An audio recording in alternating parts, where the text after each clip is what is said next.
সকাল 12টায় আমরা আমাদের 3 দফা ঘোষণা করেছি এবং সেই 3 দফার সাথে সাথে আমরা 24 ঘন্টা টাইম ফ্রেমও বেঁধে দিয়েছি।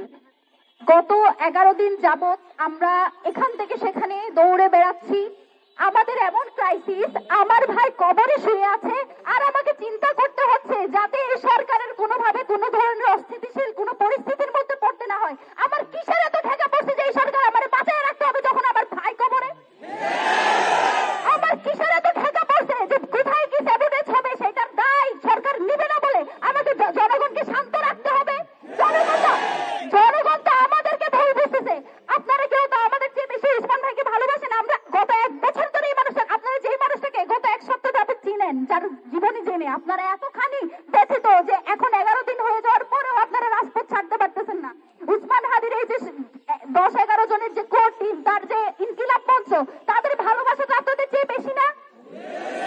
এই মানুষগুলো এখনো পর্যন্ত সরকারকে সব ধরনের সহায়তা করে যাচ্ছে এই এক শর্তে, যাতে যে উদ্দেশ্যে উসমান হাদিকে হত্যা করা হয়েছে দেশকে অস্থিতিশীল করার জন্য, যে আওয়ামী দোসররা ভারতে বসে দেশকে অস্থিতিশীল করার যে ষড়যন্ত্র করছে সেটা যাতে সফল না হয় সেটা আমরা হতে দিচ্ছি না। মানে এই না যে আমাদের কোনো ঠেকা আছে এই সরকারকে সরকারে এখনো বসে রাখবো আমরা, এইসব কথা চিন্তা করে।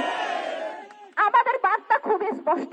আমরা এই যে বলি পদত্যাগ চাই, নামাবো, এসব আমরা শুধুমাত্র বলার জন্য বলি না। আমরা এখনো পর্যন্ত আপনাদেরকে সুযোগ দিচ্ছি শুধুমাত্র এই চিন্তা করে যাতে দেশ অস্থিতিশীল না হয়, নির্বাচন না হয়। যদি আমার ভাইয়ের বিচার না হয়, আমার কিসের থেকে এই সরকারকে এখনো ক্ষমতায় রাখা?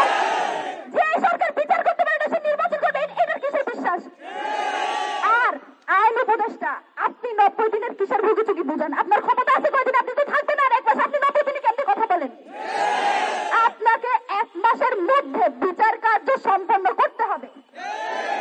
একই সাথে যে খুনিরা শুধুমাত্র সুতার ফয়সাল, সে একেবারে শেষ গুটি, যে শেষ কার্য ঘটিয়েছে এই ঘটনায় স্পষ্টত রাষ্ট্রের একটা অংশ যারা এখনো পর্যন্ত ভারত এবং আওয়ামী লীগের পারপাস সার্ভ করে তারা এই কাজ ঘটিয়েছে, আমাদের কাছে স্পষ্ট। তাদেরকে যত দ্রুত সম্ভব, এই যে মিলিটারি ইন্টেলিজেন্স, তাদের কাছে সব তথ্য ছিল। আমার ভাইকে কারা খুন করবে, তারা কিভাবে ছাড়া পেয়েছে, তারা যে ইনকিলাব কালচারাল সেন্টারে আসছে, সব তথ্য তাদের কাছে ছিল। তারপরে তারা এই কাণ্ড ঘটতে দিয়েছে। তার দায় তাদেরকে নিয়ে এখনো পর্যন্ত যে আওয়ামী দোসররা এই সব কার্য ঘটাচ্ছে তাদেরকে অতি দ্রুত গ্রেপ্তার করতে হবে।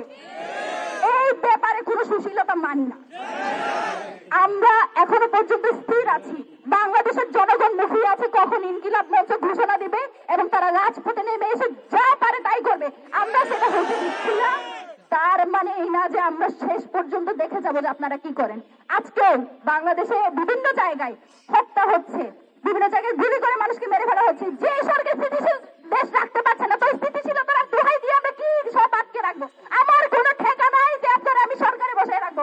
লাইফটাইম বাইর করবে এই সরকারের যেসব ভুল আছে, এই সব ব্যাপারে কোনো সুশীলতা হবে না যতদিন পর্যন্ত আমার ভাইয়ের বিচার হবে। আমার আপনাদের সাথে কোনো সুশীলতা নাই। আমার যা হারানোর আমি হারাই ফেলছি, এখন আমার সরকার নিয়ে চিন্তা ভাবনা করার কোনো দরকার নেই। আমাদের বিচার লাগবে এবং সেটা নির্বাচনের আগে, এবং সেটা 1 মাসের মধ্যে। 1 মাসের মধ্যে বিচার কার্য সম্পাদন করার জন্য 24 ঘন্টা টাইম দিয়েছি। যদি না পারেন, আপনারা আরেকটা চিন্তা ভাবনা করতেছেন, সরকার তো আর বেশি দিন নাই, মাসখানেক সময় আছে, আগে ভাগে একটু পদত্যাগ করে পালাইয়া যায়। না, আপনাকে আমরা পালাইতে দিব না, দিচ্ছি না। কোনোভাবে যদি ভাবেন যে আস্তে করে পালাইয়া যাবেন, এটা হবে না।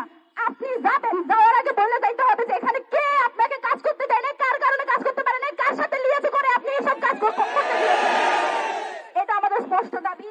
ইনকিলাব মঞ্চ আগামী, আমরা এখন থেকে আমাদের লাগাতার কর্মসূচি থাকবে যতদিন পর্যন্ত না সব পুরো সিন্ডিকেট, বারবার বলছি, শুধুমাত্র ফয়সাল সুদার একমাত্র না, তাকে কোনো বন্দুক যুদ্ধের মাধ্যমে দেখতে চাই না, সে বিদেশে থাকলে দেশে আনতে হবে। এবং বারবার বলছি, পুরো সিন্ডিকেট মাথা থেকে শুরু করে শেষ পর্যন্ত যে যা আছে প্রত্যেককে আইনের আওতায় আনতে হবে। আমাদের অনুরোধ, বিভিন্ন গ্রুপ বিভিন্নভাবে স্যাবোটেজ করার চেষ্টা করছে, বিভিন্নভাবে আমাদের এই যে কার্যক্রম সেটাকে প্রশ্নবিদ্ধ করার চেষ্টা করছে। এই স্যাবোটেজ গুলো কারা করে আপনারা জানেন না? জানেন না কারা কারা বিভিন্ন এর মধ্যে ঢুকে সহিংসতা তৈরি করে আন্দোলনকে অন্যদিকে ডাইভার্ট করতে চায়? আপনারা জানেন না? বাংলাদেশের জনগণ কি তাদের এই স্যাবোটেজের মধ্যে পা দিবেন? আপনারা বিচার নিশ্চিত করে যাবেন। সেই একই সাথে কোন স্যাবোটেজের দায় ইনকিলাব মঞ্চ বা বাংলাদেশের কোনো জনগণ নিবে না। এটা সেই এজেন্সি করে যারা হয়তো সেই বিচার হইতে দিতে চায় না, যারা